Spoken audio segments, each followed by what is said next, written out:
Hello, fellow rebel capitalists. Hope you're well. And I also hope you are enjoying your Sunday and your weekend. I had a great day today. It was a great morning. Played golf with UFC superstar Michael Chandler. A great day. I was out there with Kenny McElroy and one of his buddies. Mike's also a real estate guy.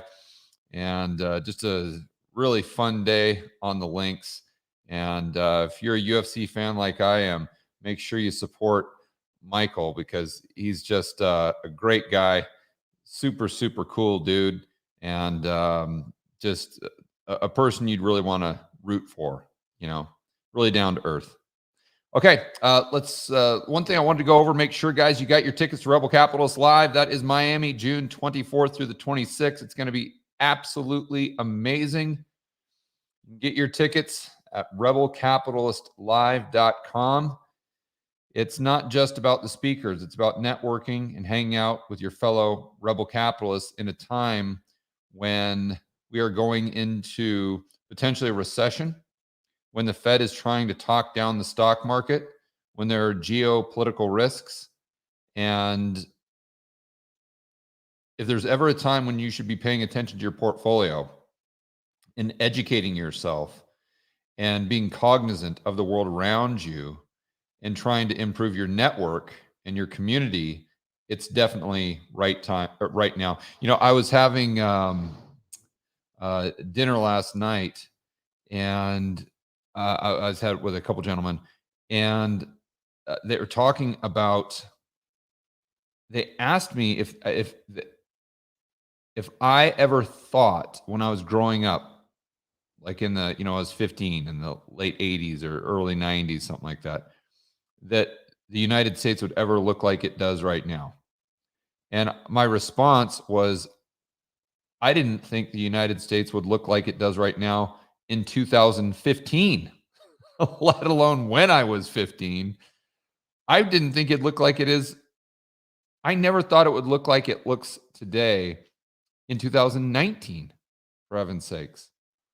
So whether it's coming to Rebel Capitalist Live or doing something else, make sure that you are proactively educating yourself, really building your network and building a community of like-minded individuals around you, because we're going into some tumultuous times. That's for sure. It's not a matter of if, it's a matter of when.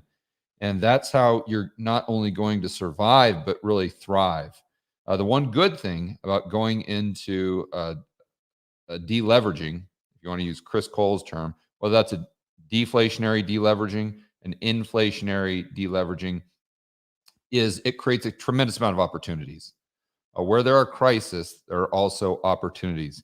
You just have to be positioned to take advantage of those. And that's exactly what we're going to be talking about at Rebel Capitalist Live. So get your tickets at rebelcapitalistlive.com. Okay, into the questions. What do we got for today? What are your thoughts on buying small multifamily property and live and rent? I like this a lot.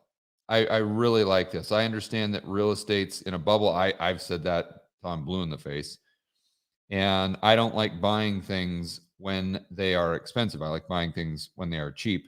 But this is a little different, because I think the investment here is the fact that you're able to use someone else's money to cover your living expenses. And then you can take what you would have spent on rent or your mortgage and allocate it to investing in things that are cheap. And then if you could do that with a 30-year fixed rate loan and you've got some positive cash flow there, assuming it's like a triplex or something like that, I think that's great. I would make sure that you go into it understanding that you could take a drawdown of 50% on the equity.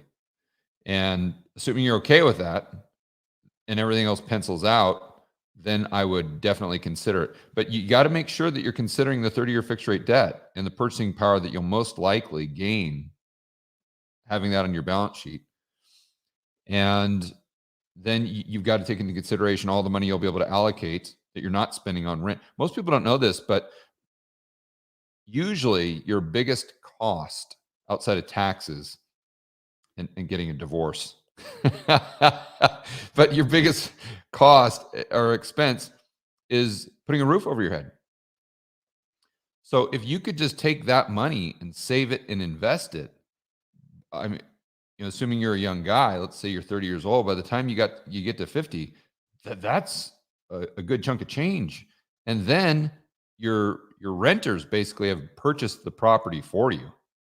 So in 20 years down the road, who cares if it goes down by 50%, 40%, if and who even cares if it comes back up?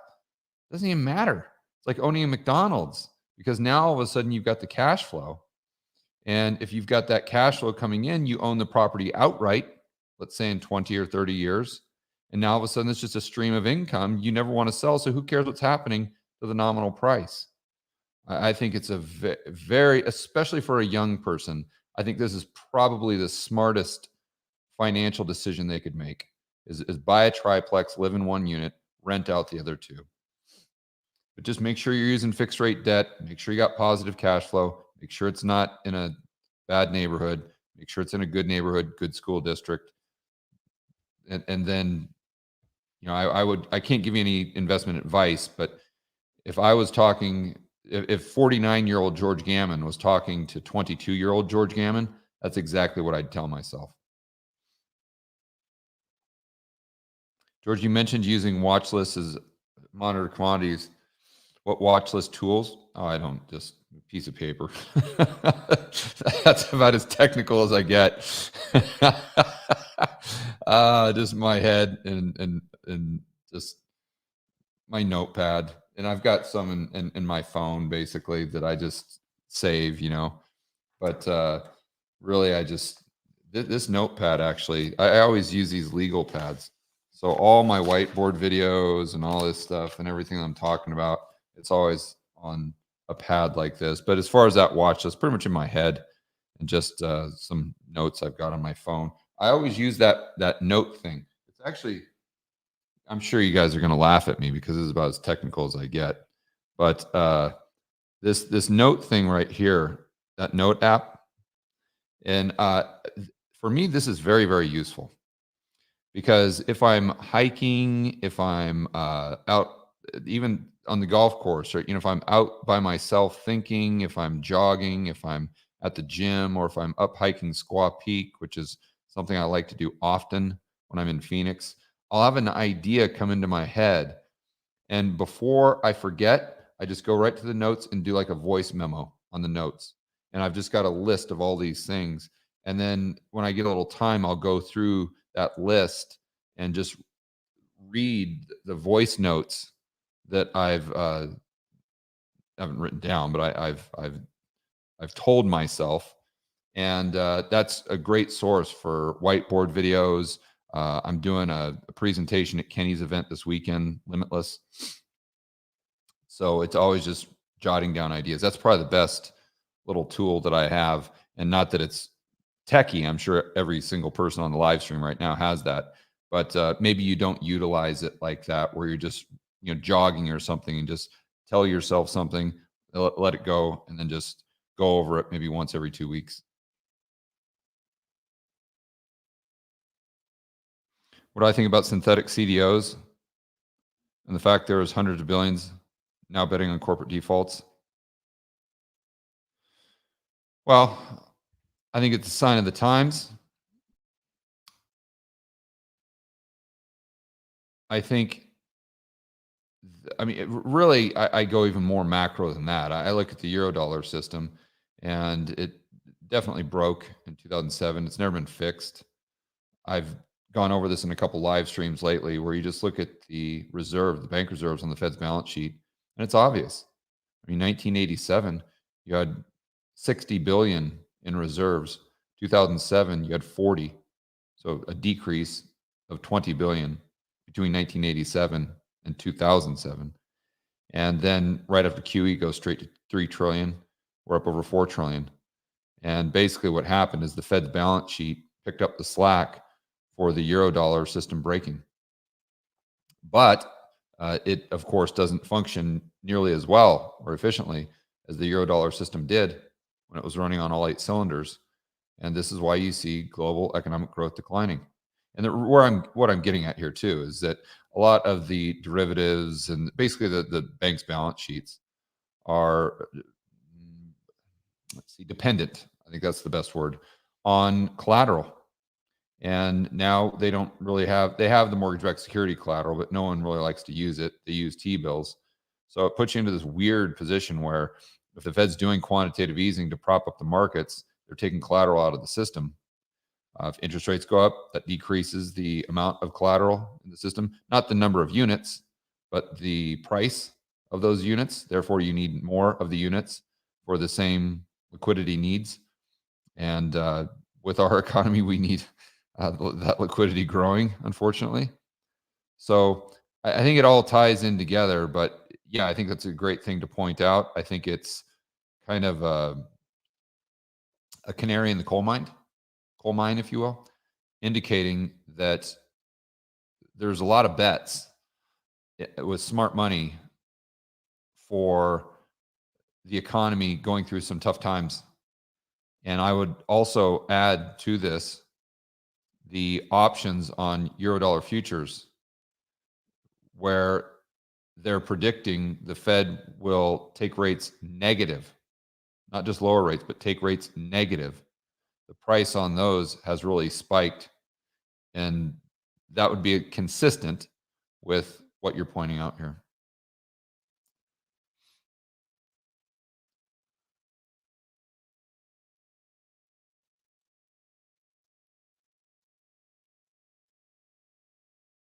What do you think your social what I think my social credit score is?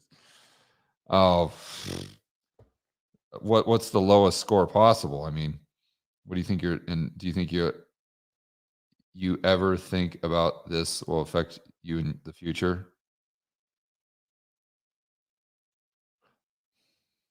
I'm sure it'll affect me. I think we'll all have a social, I mean, you kind of already do have a social credit score, because look at all the people that get fired from their jobs because of something they say on Twitter or something they say on social media or Facebook. I mean, isn't that kind of a social credit score where you say one thing and your score goes down to whatever number, whatever number is necessary for you to be fired from your job? And that's in a way the same thing, right? We're doxing people. I mean, some people were trying to dehumanize. I mean, look at what Trudeau did to the truckers.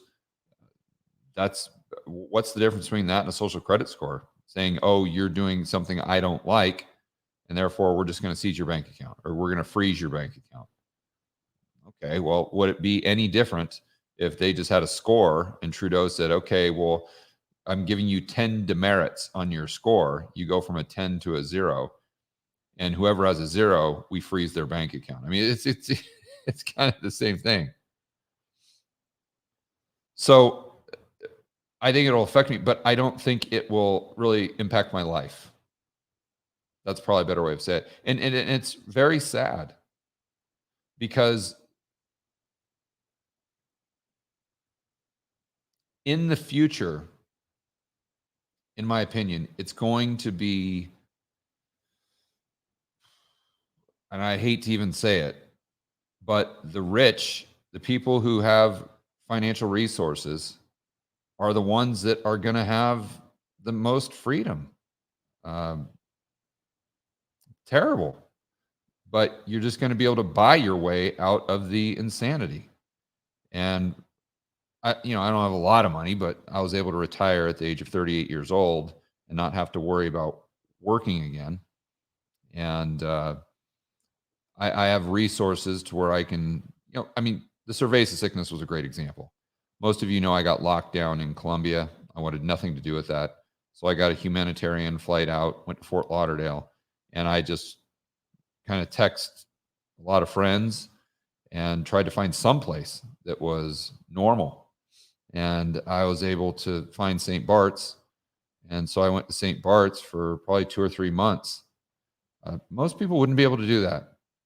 And if you guys have ever been to St. Bart's, you know how expensive it is there. And you know, it's not just the travel, but once you're there, you're spending, I mean, minimum $20,000 a month is your overhead to just survive in St. Bart's. Most people can't do that. And then I was able to get all these crazy flights from Fort Lauderdale to the Virgin Islands and over to Puerto Rico, then take a Tradewinds flight to St. Bart's and do all these things. And I mean, again, in the future, I think to even have the same type of freedoms that we all enjoyed in 2019, you're going to have to be rich. It's horrible. It's horrible. And I think it's going to lead to social unrest. I think it's going to lead to problems. I think this is the fourth turning. I mean, we're seeing it play out right in front of our eyes. And I've said this before, and I hope I'm wrong. And this is not a prediction, but I think this is worth thinking about. Fourth turning always ends in a war. I think this time it might end in a war, not between the US and Russia, or the South and the North, the Republicans and the Democrats. It might end in a war between the elite and the rest of us. We'll have to see. But if I was anyone right now, I would have an extreme sense of urgency to become as financially secure as possible going into the next few years, because I think that's that's not the only way out, but that's going to be one of the ways out. I think again, education, network, community is probably an even bigger resource than the financial wherewithal that I was referring to. But ideally, you're going to have all those things. So, you know, it's not the early 1980s anymore when you can just buy the long bond and just relax. And we're decreasing government spending was going up. We're decreasing regulation. The economy was doing well, and it's a much different world today. And unfortunately, you know, that's just the hand we have all been dealt, that we live in this world at this time. And I think it's a great time to be alive, but you have to be a lot more aware. You can't just float through life with your head in the sand, just going to work every day, doing a good job like you could in the 1980s, the 1990s, and just come out ahead. You're going to have to do a lot more of that. It's going to take a lot more work for you to maintain and improve your quality of life moving forward. I think that's really what I'm trying to say.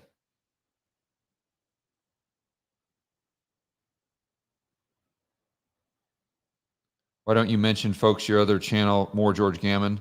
Oh, well, thank you very much. I honestly, I don't really think about that channel. My editors kind of handle that. I should pay more attention to it because it's just clips from these long interviews that I do.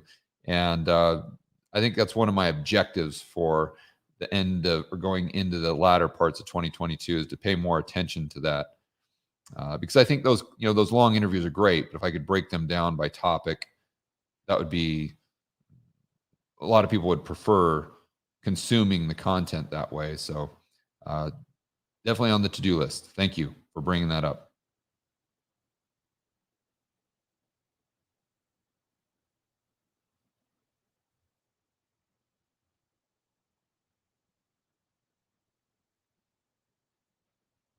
Do all Americans now have an account at the Fed? No. But if we have UBI, they would, or whoever would get the UBI. In order to do that, assuming this is a central bank digital currency we're talking about, you would have to have an account with the Fed. But as of right now, no.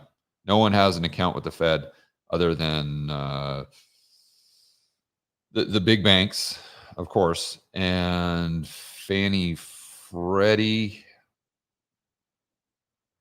maybe some dealers, but that's pretty much it. Just strictly financial institutions.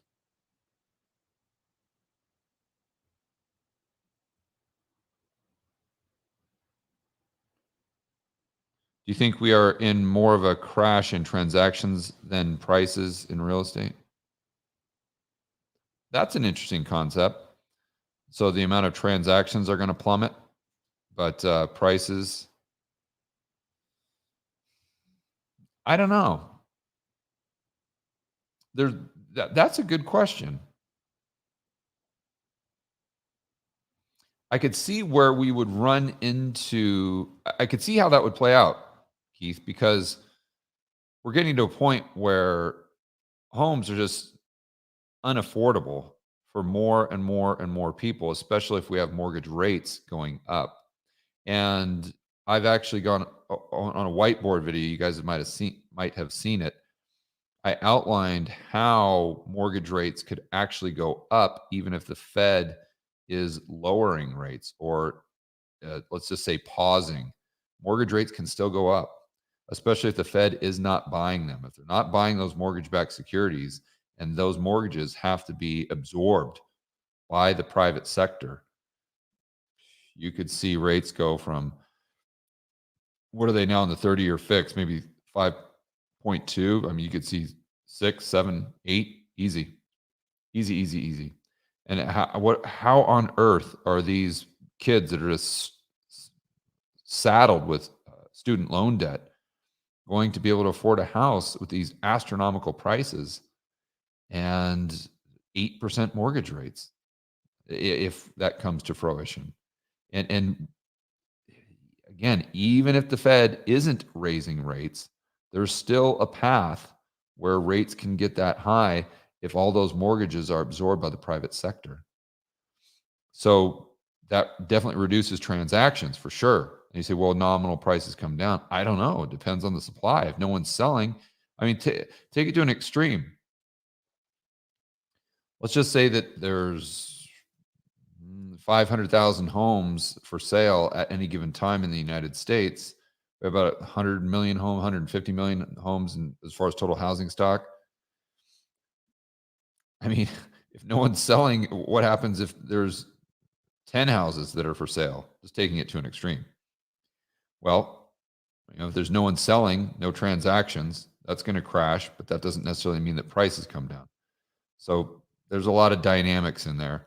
But I think from a standpoint of transactions, I do see how it would be significantly reduced in months and years to come.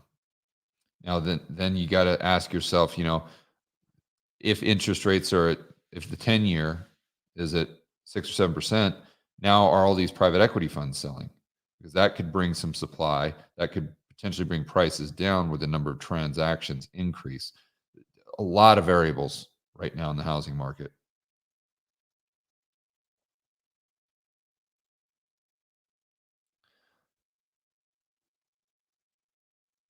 I believe there's so much cancer in our current government. Civil war is our only answer. The rest of the whole system, I think it can be peaceful. What are your thoughts?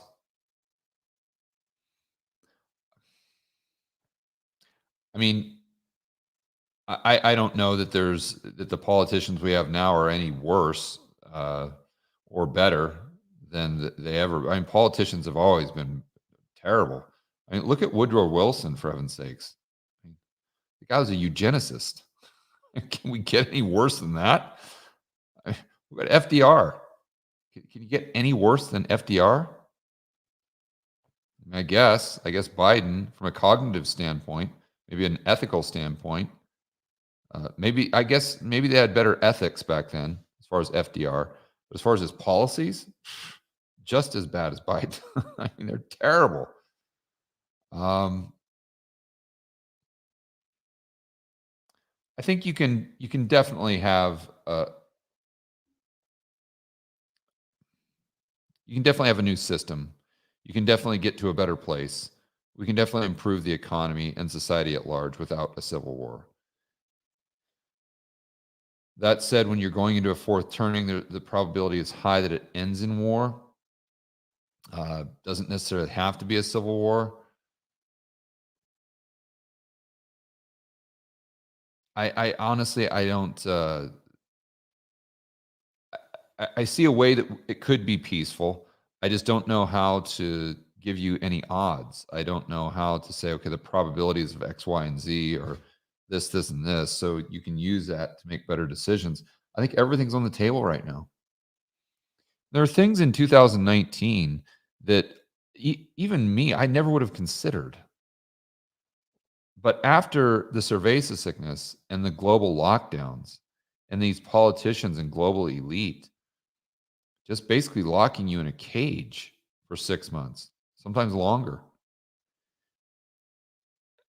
I think after that, I mean, that happened. I mean, sometimes I still have to like pinch myself and remind myself that wasn't a nightmare.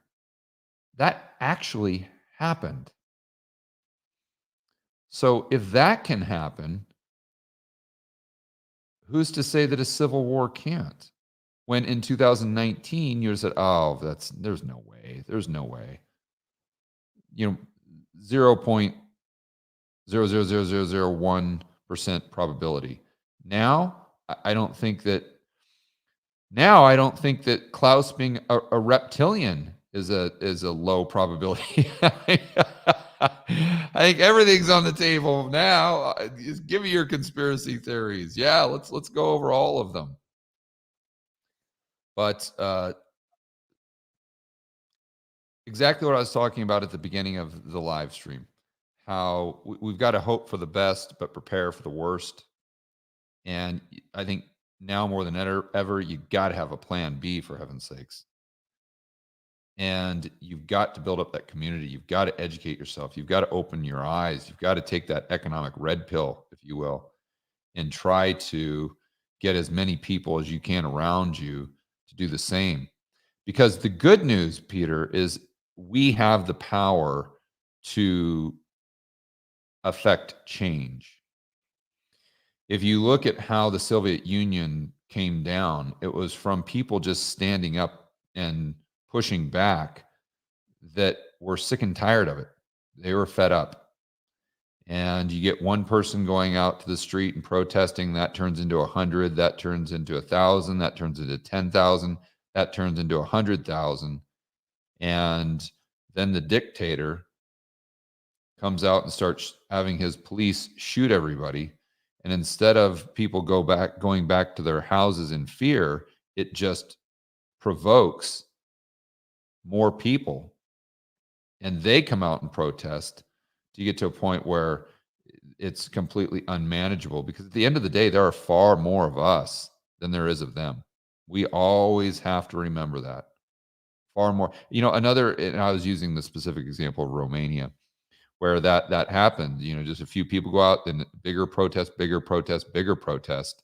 9 days later, the dictator's dead.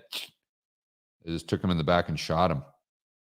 And this is a guy that had complete and total power and control of the entire country for I don't know how long, probably decades. So I always use the example of Phoenix because it's an area I know well in the United States.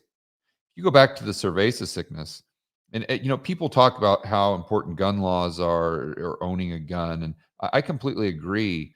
But having a majority of people all seeing eye to eye that are fed up and are willing to push back, that's even more powerful.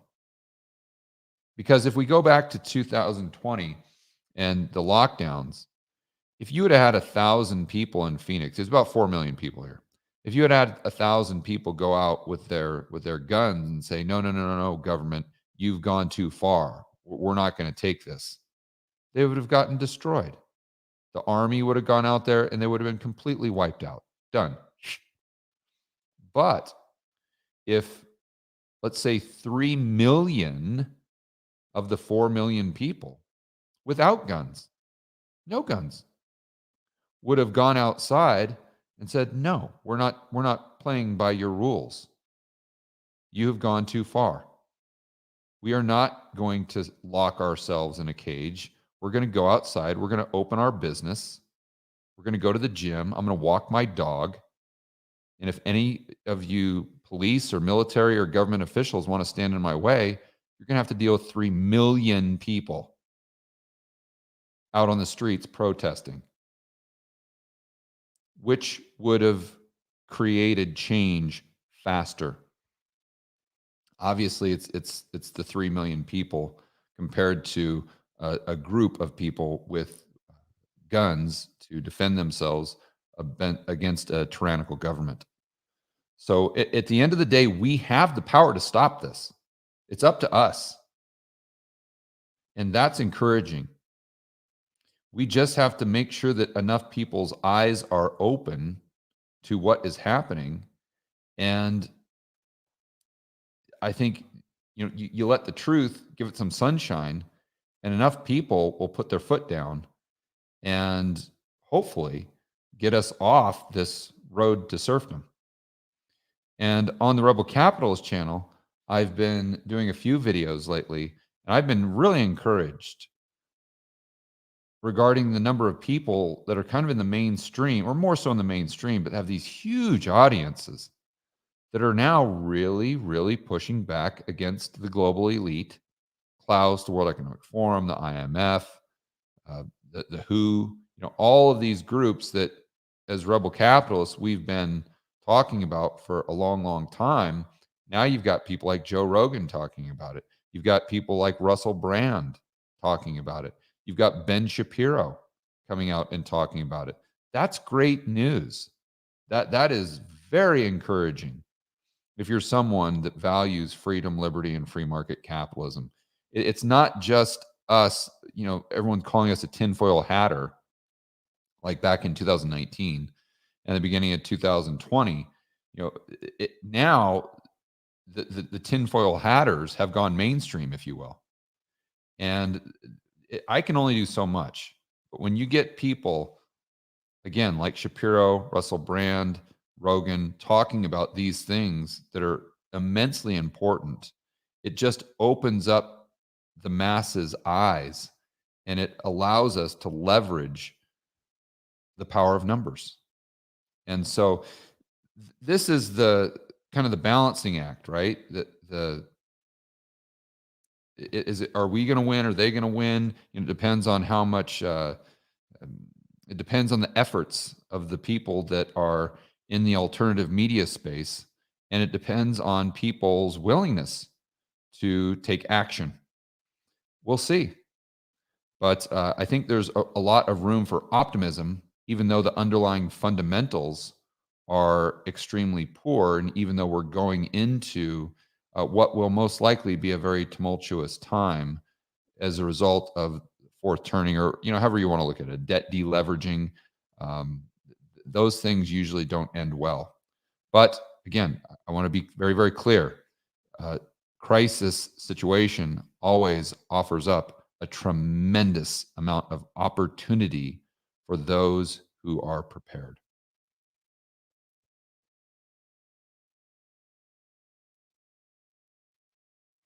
Do I believe hard money standard is possible? Do you agree with Jeff Snyder that money supply needs to grow? So it's ideal, or it's suboptimal, let me put it this way, for the money supply to be inelastic. And I don't know that it's even possible, because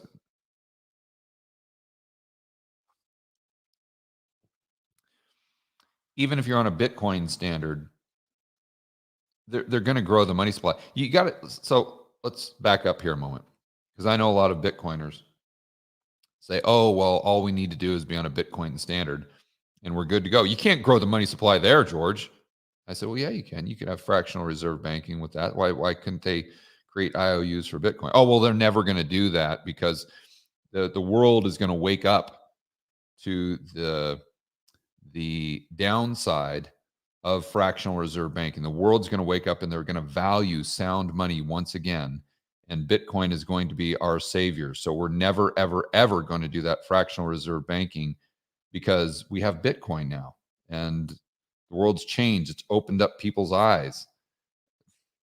Come on. This is that I'm a big fan of Bitcoin philosophically. I think everyone should own it to have some purchasing power outside the banking system.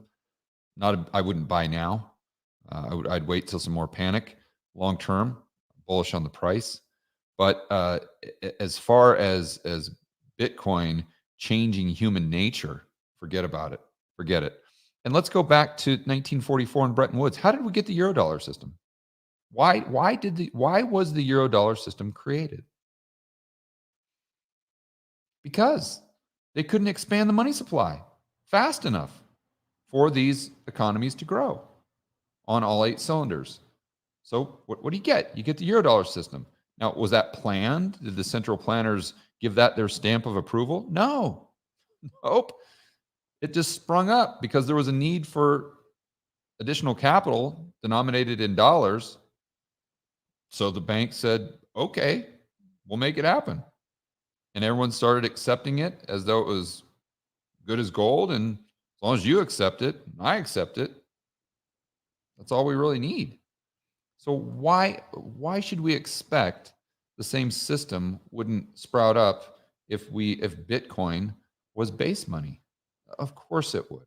Of course it would. So I think there is no perfect system, but ideally you would have, in my opinion, or the best of the worst. Let me put it that way: is just free banking. So gold is your base money, Bitcoin is your base money, whatever, and let the people do whatever they want with it. If they want to store their Bitcoin themselves, or if they want to give it to a money manager or a quote unquote bank, and they could lend it out with fractional reserve and then give them a higher return than they could otherwise get, so be it. I think the system would work itself out. Just get the government and the central bank out of the system and let it do what it wants to do. And a lot of the people go back to the 1800s and say, oh, look at how great deflation was. Very, very true. But let's remember, we had fractional reserve banking. In the 1800s, from 1800 to 1900, prices went down in the United States by 50%, 50. And we had fractional reserve banking. So how does that happen? You're increasing the money supply. You have elastic money.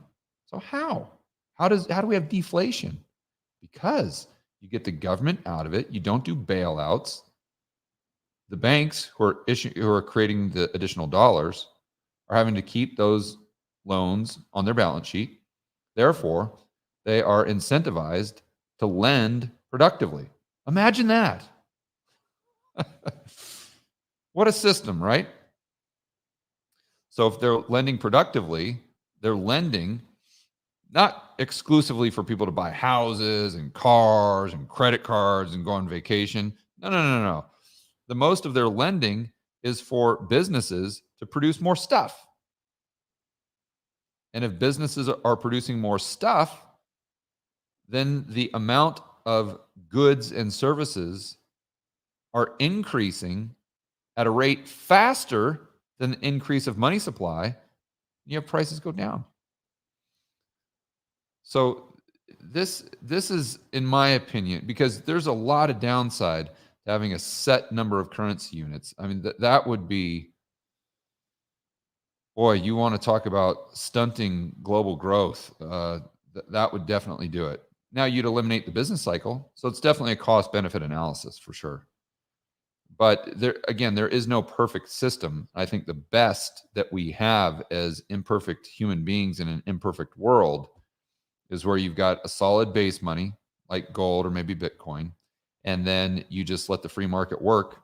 And I guarantee you they're going to use fractional reserve banking. But if the government isn't stepping in, bailing them out, if the government isn't buying this debt, then we're going to have a system, again, similar to what we saw in the 1800s, where the free market just naturally brings prices down, which increases the standard of living for the poor and middle class.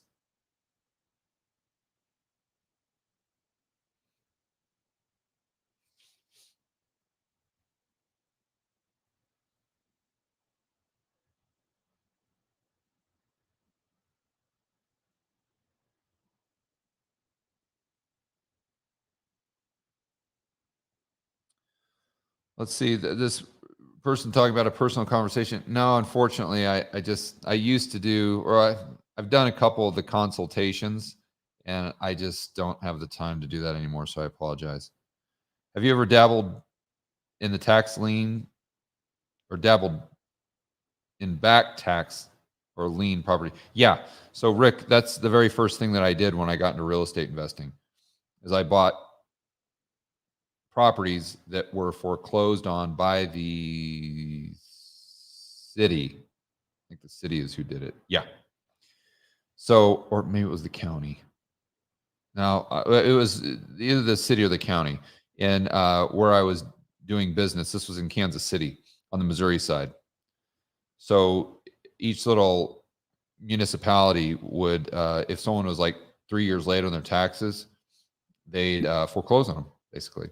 And they'd sell their house on the courthouse steps, and you'd buy it, you'd get the title, and a lot of times you'd have to kick the people out of their own house, which isn't fun.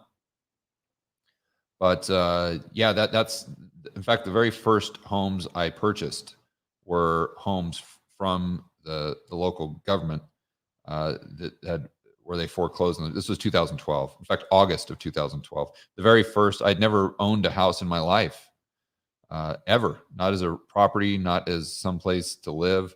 And the very first day at the tax auction in August of 2012, I bought 6 houses. The first day of a baptism by fire. So yes, I have done that.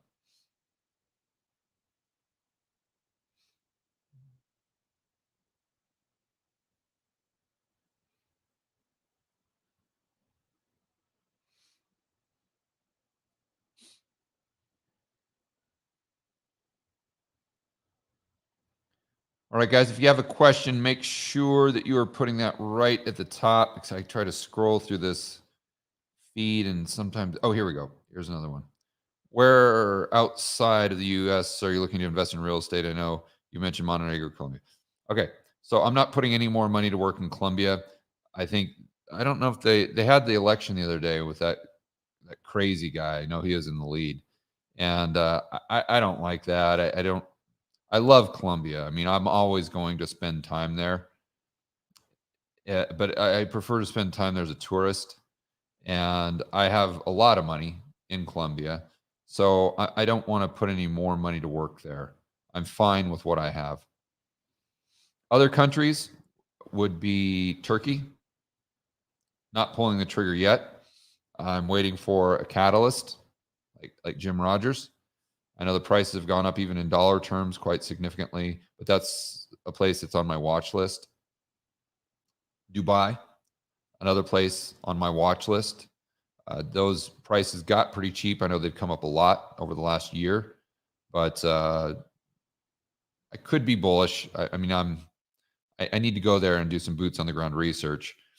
But as far as globally, the two places that I would be most excited about real estate right now, that would be those two places would be at the top of the list. So Turkey, Istanbul, and Dubai.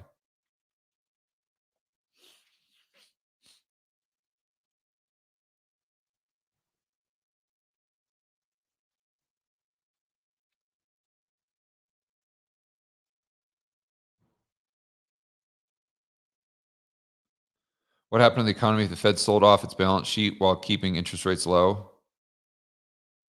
Sure, that's totally possible to do quantitative tightening while they're keeping interest rates low. Most likely, I mean, who knows what would happen, but if you look at the Fed's balance sheet, there's a strong correlation with the S&P 500. So as the Fed does more QE, oddly enough, it usually doesn't bring down rates at the long end of the curve. Often it does the opposite. So it's counterintuitive because most people think that if the Fed's doing quantitative easing, if they're buying bonds, increases demand, therefore the interest rates go down. But historically, what we've seen is when the Fed is doing QE, usually rates are going up. Once they start doing QT, rates go down, which is the opposite of what you would think. So now, will that continue into the future? I don't know. I think the Fed's taken they haven't reduced their balance sheet, so we'll have to see what would happen to rates then once they start doing QT. But my point is the stock market has really followed the Fed's balance sheet to a large degree. So let's say they keep rates low, but they start doing QT. That brings down the stock market even further, if the past is any indication, because the Fed's reducing the size of their balance sheet. Therefore, you would assume the S&P 500 to do the same. And I think they can't raise it too far because it completely crushes the economy because the debt load is so high. You can't increase interest rates too much if the entire economy is dependent on low interest rates, which is basically the position we're in right now. But you can do QT, and they may give it a shot. I mean, right now, they're bringing the stock market down by just expectations policy, by just talking tough. And I always say that Jerome Powell likes to talk as if he's Paul Volcker. But if you look at his actions, they're more like Ben Bernanke or Janet Yellen, where he talks very hawkish, but his actions are very dovish. And you say, oh, George, well, he's raised rates 75 basis points. Oh, wow. Yeah. 75 basis points. Incredible when the headline CPI is 8.3%. So that still gives us negative real interest rates. They call it 7.5%. That might be actually, no, it's not the most, but it would be right up there with one of the most extreme times in our history in the United States for negative real interest rates. The most probably would have been in the 1940s. But outside of the 1940s, I don't know when we had higher negative real interest rates than right now. So, and that makes a lot of sense because the Fed knows they can't raise rates too much, but what they can do is sit there and talk tough so the market comes down in an effort to bring aggregate demand down because they know so much of the U.S. purchasing power is dependent on asset bubbles. So you bring that aggregate demand down, and hopefully that brings down the CPI, headline CPI, to a politically palatable level. In my opinion, this is their game plan. But my point is, if that's not working enough, that could be plan B, where if the talk isn't bringing down the market, well, let's just do QT because we sure as hell can't raise rates. Or at least when I say raise rates, they might be able to raise another 25, 50 basis points, maybe 75. But I'm talking about normalizing rates, taking Fed funds back up to 4 or 5%.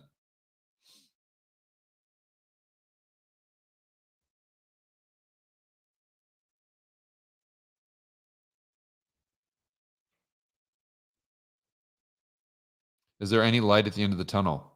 Absolutely. Absolutely. And it just really revolves around what I was just saying, that there's more of us than there is of them. And you may look at this and say, oh my gosh, the global elite, they're so powerful, the Davos types, the UN Klaus Great Reset agenda. And listen, I get it. I'm right there with you. But at the end of the day, we have control over our own destiny. We do. And that's one of the main reasons I do what I do. As most of you know, I don't have to do a YouTube channel. I don't have to do a podcast. I retired in 2012. Fortunately, I made some good investments, so I never have to work a day again in my life if I don't choose to. I do this because I'm absolutely passionate about macro. I love talking about this stuff. But I'm trying to open up as many people's eyes as possible because I know that's where we win. That's how we win. I don't think we're not going to win by voting out Biden, because eventually we're just going to get some other knucklehead in there that's probably just as bad, if not worse. We're not going to win by, and I hate to say this, but it's so true. We're not going to win this battle by voting a different way or voting for different people. We're going to win this battle by coming together and making sure the politicians and the elite know that we will not stand for any more encroachments on our personal freedoms and liberty. And if they so choose to go down that path, then we obviously not going to get violent, but we are going to protest. We're going to go out and practice civil disobedience, just like the truckers did, and we're going to make a difference. And that's what they have to realize. At the end of the day, the politicians and the global elite, they are slaves to the masses. It is not vice versa. It's only vice versa if we choose it to be. So that's why I'm very optimistic. And again, that's why I do what I do, because there is light at the end of the tunnel if we can wake up enough people. And that's why I'm so encouraged by Rogan and Russell Brand and Shapiro, because the fact that they're talking about stuff that we were talking about, or we have been talking about since the beginning of this channel, that used to be just tinfoil hatter stuff, and now all of a sudden it's mainstream. That's something to get excited about.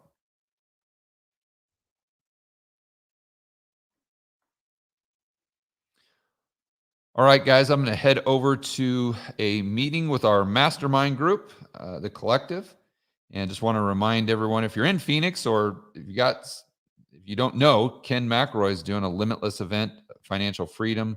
I'm going to be speaking there next Friday morning. I'm going to be doing a panel discussion with 2 economists in the morning. And I think these economists are, I don't know their names, but they're economists with like the National Association of Realtors or something like that. And so they're going to be like a CNBC type of economist. So that could get interesting with me up there, going back and forth with those guys. So we'll have a lot of fun. And I speak after the panel discussion. And of course, Kenny's there, Kim Kiyosaki, Robert Kiyosaki, Mark Victor Hansen, Brandon Turner, I believe, the gentleman who started Bigger Pockets. So if you're a real estate investor, you got to go. And then, of course, Rebel Capital's live at the end of June. You can get your tickets there at rebelcapitalslive.com. All right, let's do some shout outs, guys. Who do we have with us today? Who is hanging out in the chat? I'll go down to we got Bloom in the house, Atlas, Mr. Pepper, Christopher, and was it Letitia? Yes, Letitia Kieran, Frank Dudley, Jerry Fairclough, Chris Sauer. Oh boy. MX Old Timer for Brap. RR in the house. Market Mania Canada in the house. Salvador Aguilar, Shame to Honor 144. Ralph Martinez, Cody Herr. Interglacial Optimist. ICU2. Matt Bittner. Tony G. Jack Wise. Joseph Gerard, Self-Defense for Kids. M. Petrus, Phil Frost. Love Rammstein. Ghost. Rammstein's a great band, aren't they? AG47. Was it Prepper or Pepper? Prepper. There we go. Randy Shackelford. GG, Jared Mason. Alexei Ramashkov. Ted O. Keto Man. Now everyone's chiming in here. Casey Sunshine. Eric Coyne. Chris Vazo. Hector Gonzalez. Bearded Heretic. All right, guys. Enjoy the rest of your afternoon and your weekend. As always, guys, make sure that we're standing up for freedom, liberty, free market capitalism. See you in the next video.